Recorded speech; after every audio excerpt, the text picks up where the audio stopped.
संजय गांधी निराधार अनुदान योजनेचे पैसे वाढले, महिन्याला 2500 रुपये मिळणार, परंतु आम्हाला मागील काही महिन्यांपासून योजनेचे पैसेच मिळाले नाहीत. आम्ही काय करावं? आम्हाला योजनेमधून बाद केलंय का हे आम्हाला कसे समजणार? किंवा पैसे चालू करण्यासाठी आता काय प्रक्रिया करायची? असे अनेक प्रश्न या योजनेच्या लाभार्थ्यांनी विचारले. त्याबाबतचीच माहिती आपण या रीलच्या माध्यमातून घेणार आहे, त्यामुळे रील शेअर आणि फॉलो करायला विसरू नका. नमस्कार मित्रांनो, मी विराज.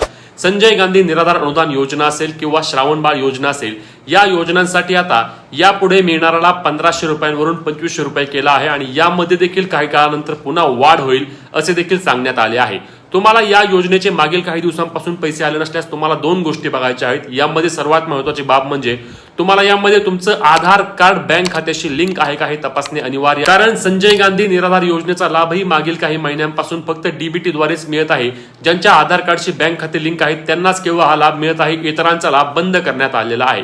त्यासोबतच तुमचे आधार डीबीटी लिंक असेल तरी देखील तुम्हाला पैसे येत नसल्यास तुम्हाला काय करायचं आहे, तुमचा हयातीचा दाखला जो असणार आहे तो हयातीचा दाखला तुम्हाला तुमच्या पंचायत समिती कार्यालयामध्ये नेऊन जमा करावा लागणार आहे आणि ते केल्यानंतर तुम्हाला योजनेचे पैसे जमा होण्यास 100% सुरुवात होणार आहे.